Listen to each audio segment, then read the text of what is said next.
Xeyirli ertə, hörmətli televizor qarawçılar, efirdə yanğılıqlar, studiyada Anya G'ibadulina. Bizning bugungi шығарылышта. Ярдәм янәшәдә ир-егетләрен махсус хәрби операциягә озаткан гаиләләргә дәүләт төрлечә ярдәм итә. Хәрбиләрнең гаиләләре бүген ничек яши? Аш булсын, июнь айы кергәч, төрек мәдәниятендә халыкара иртәнге ашлар көнен билгеләп үтәләр. Төрек халкының милли аш серләре нидә? Сабантуйлар гөрли дөнья буйлап, татар халкының иң зур милли бәйрәме быел Россиянең 62 төбәгендә һәм дөньяның 39 илендә уза.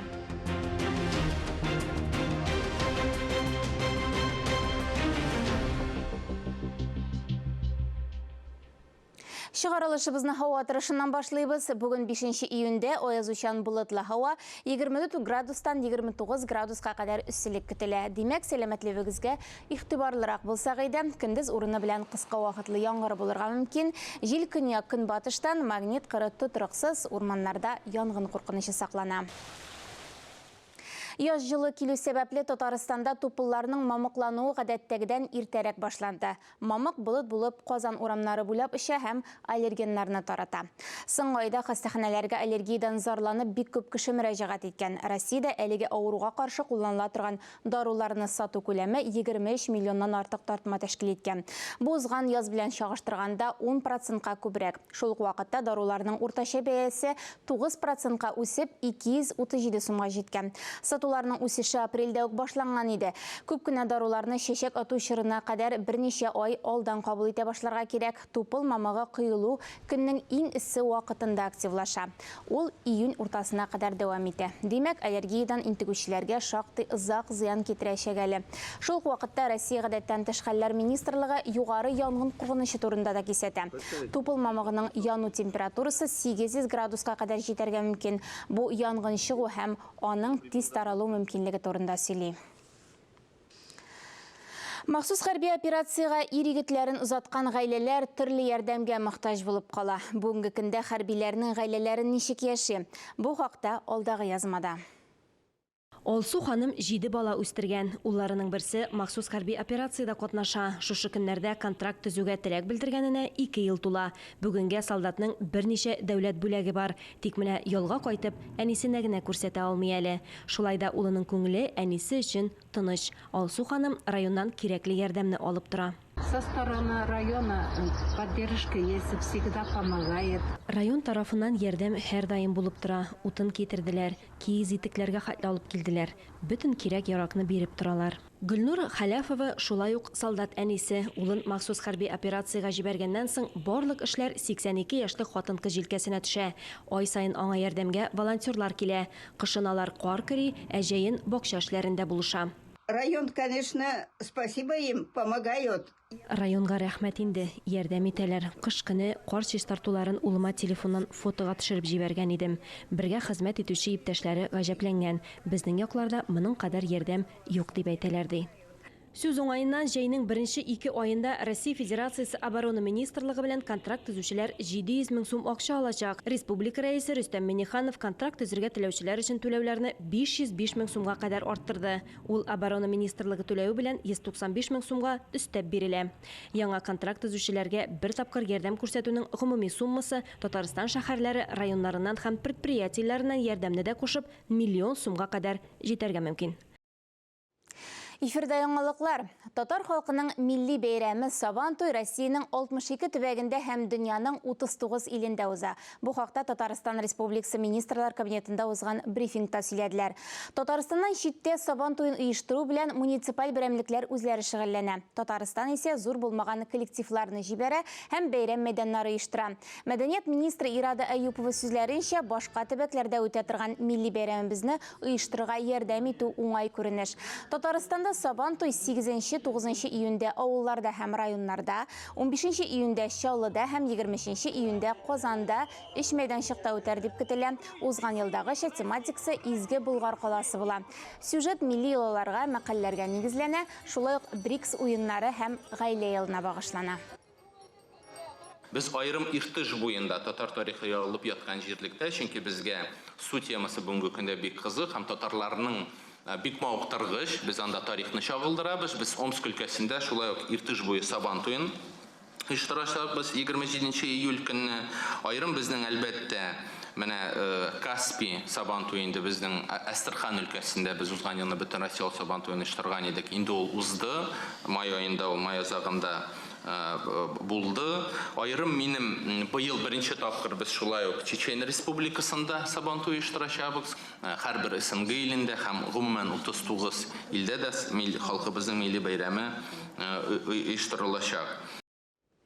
Сабан туйлар темасын дәвам итәбез. Әйткәнебезчә, бәйрәм күп кенә районнарда бу атнада шимбә көнне 8 июньдә уза. Апас районында мәсәлән, бүгенге көндә Сабан туе уза торган территория тәртипкә китерелә, чистартыла, буяла, зур чарага соңгы әзерлек эшләре бара. Район җитәкчелеге күрсәтмәсе буенча быел Сабан туй булачак мәйданга керә торган юлга асфальт салына. Аның озынлыгы 600 метр. Ул үзәк юлдан башлап Сабан туй мәйданына кадәр илтә. Хезмәтне Татавтодор оешмасы вәкилләре башкара. Бу районның иң борынгы уку йортларының берсе яңа чәчкәп урта белем бирү мәктәбе 100 еллык юбилеен билгеләп үтте. Бер гасырлык мәктәп бәйрәменнән хәбәрчеләребез репортажы.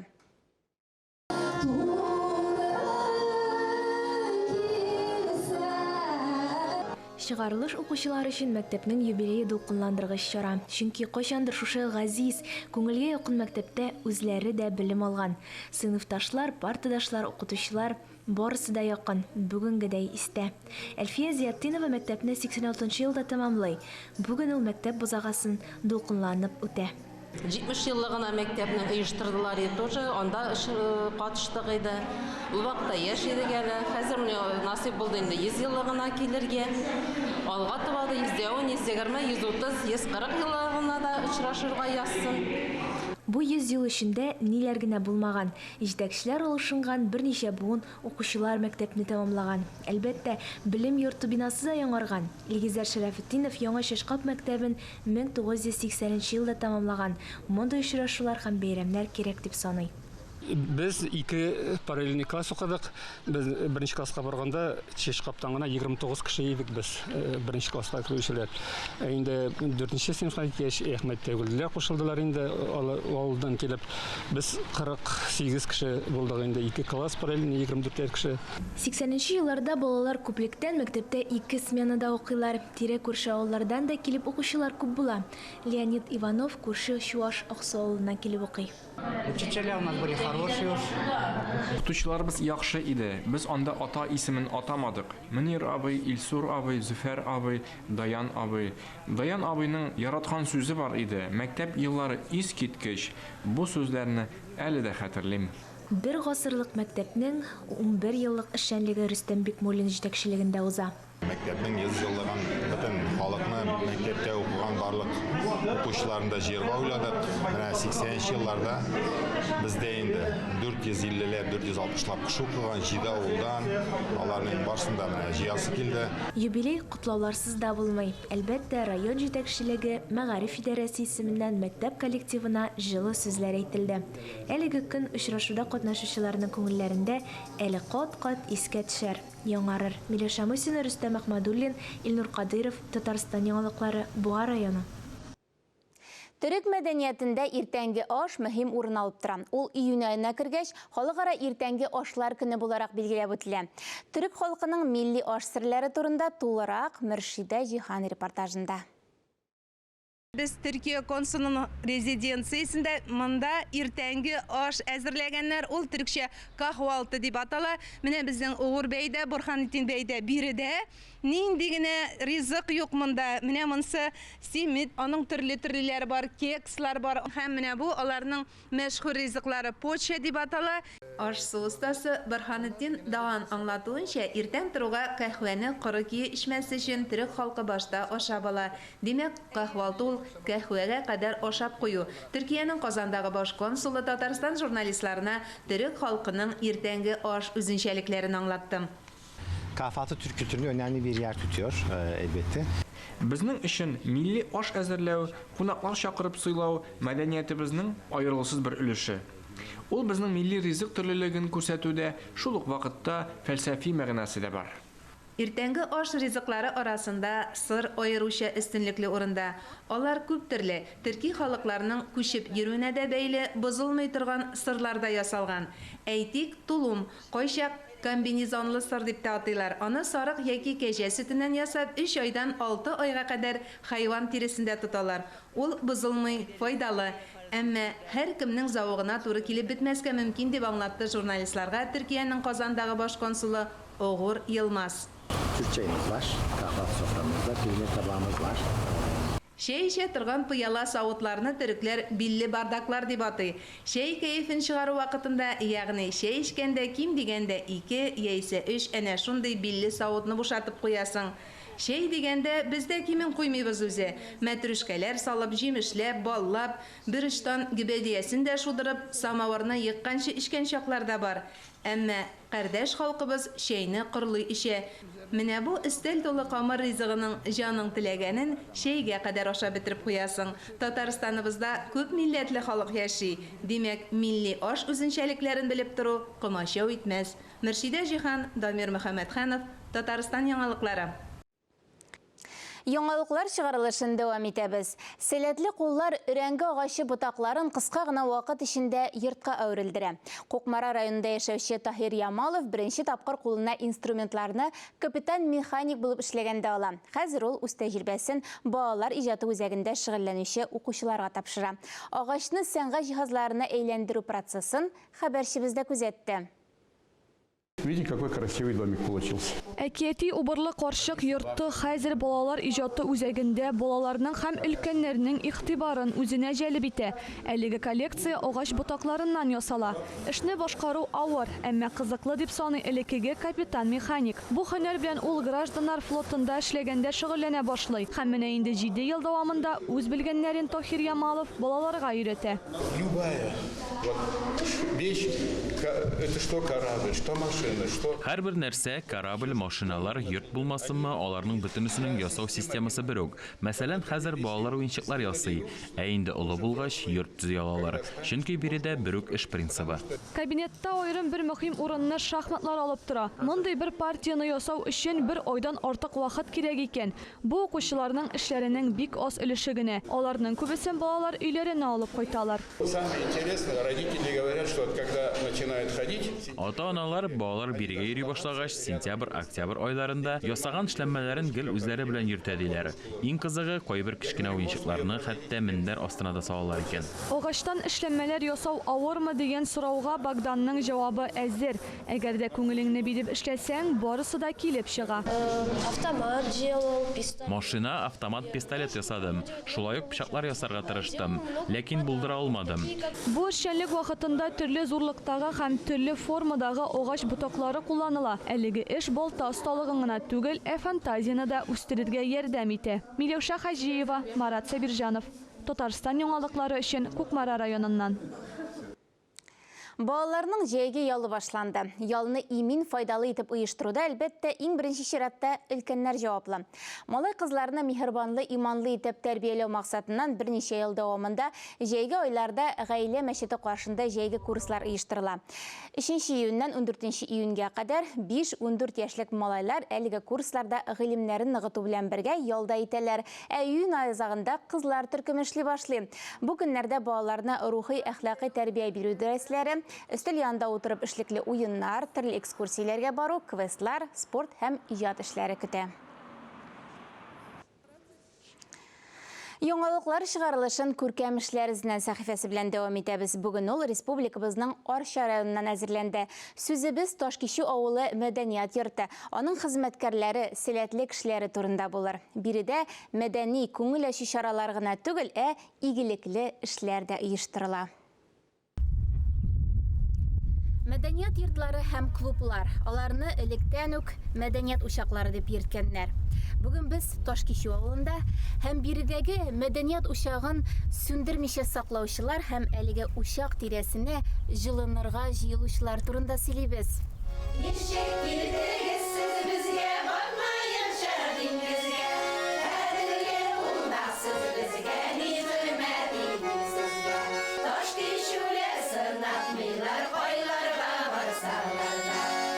Арча районының Ташкишу авылында кунакларны әнә шулай зурлап каршы алалар икән.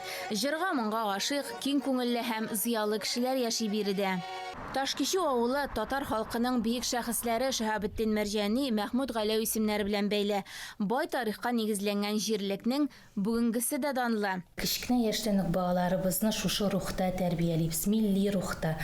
Үзебезнең бийек шушы галимебез Шәһабетдин Мәрҗани, икенче бийек шәхесебез Мәхмүд Галәү рухында аларга инде тәрбия сәгатьләре, ачык чаралар, конференциялар. Бийек галимебезнең якташлары буларак яшь буынны да милли рухта, гыйлемле, тәрбияле итеп үстерергә телибез.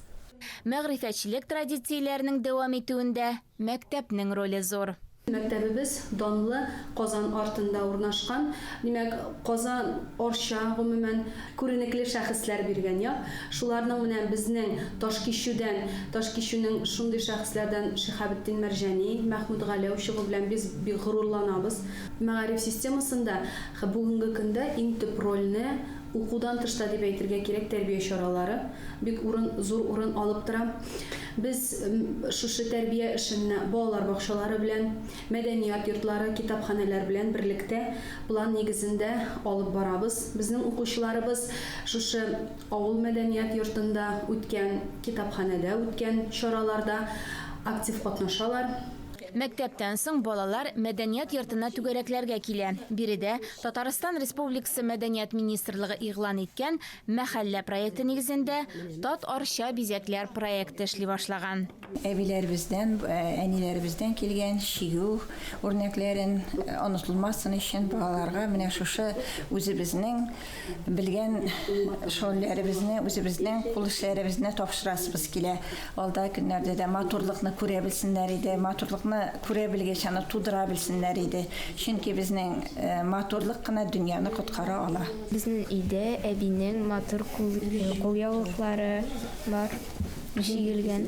Өлкән апалары һәр вакыт ярдәмгә килергә әзер. Авыл кешесенең тормышы никадәр генә мәшәкатьле булмасын, ул аралашу, җырлау, бию, кул эшләре белән шөгыльләнү өчен вакыт таба. Безнең мәдәният йортыбызда Өммә Гөлсем халык фольклор коллективы эшләп килә.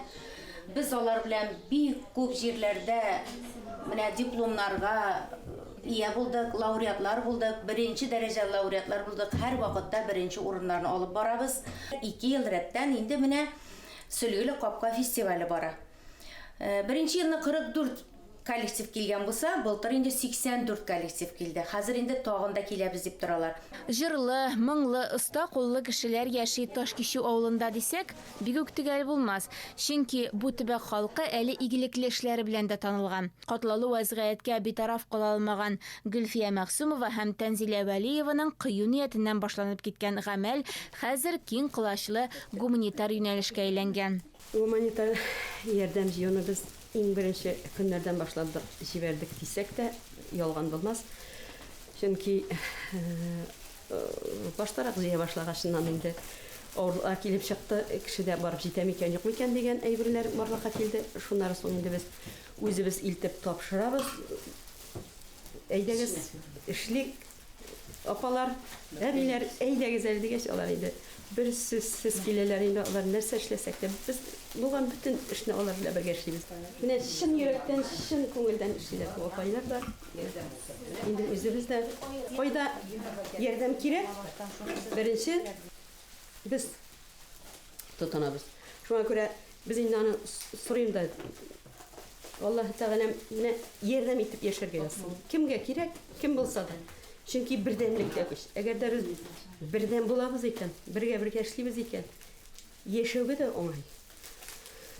Бердәмлектә көч, җиңү дә тизрәк киләчәк. Бу сухой душ дигәнең, менә монда берничә тамчы су тамызалар. Безнең батырларыбыз, сугышчыларыбыз шул пенага әйләнгәнче менә шулай иттереп уалар аны. Ул бик яхшы күбекләнә. Күбекләнгәч бөтен җирләрен уып җуыналар да, әйбәтләп менә шушы тастымал белән, ул кичкенә генә шулай да кыр өчен әйбәтләп сүртенәләр. Менә ул алар өчен бик әйбәт. Гөлфия ханым гармунда уйнаганда эш тагын да тизрәк бара кебек тоела.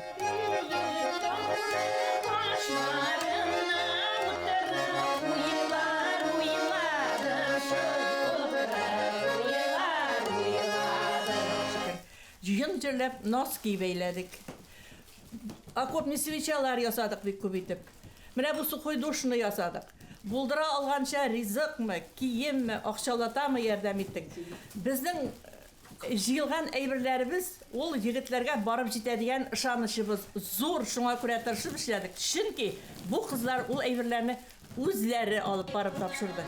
Рәхмәт сүзләрен ишетәбез. Мин чыпчык пешереп җибәрдем. Госпитальдә җегетләр макти яшадылар. Алар макта башладылар, мин җылап утырдым. Аллага шөкер. Авыл ризыкларыннан авыз иттеләр дип. Миңа бик шатлыклы, куанычлы булды аларның шулай макта башлаулары. Безнең тырышлыгыбыз бушка китмәде.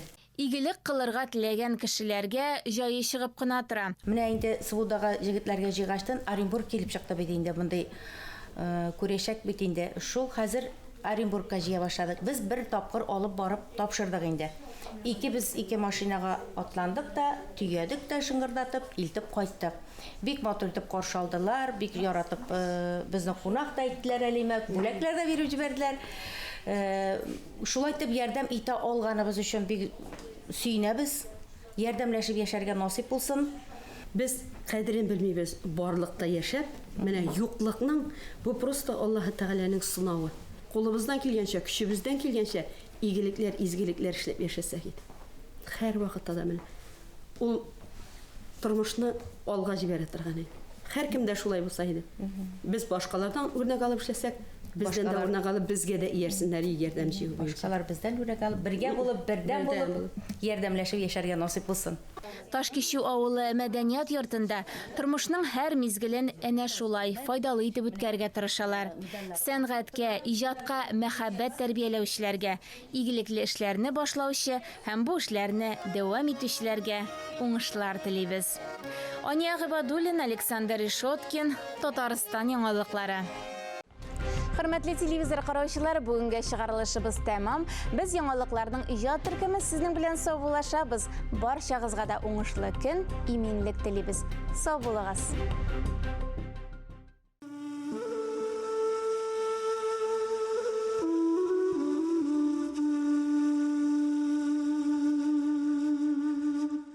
Кайт әле монда ватанга, җиткәч тә соңгы язы, учагы сүнгән Казанга, дәшкән Тукай Аязны.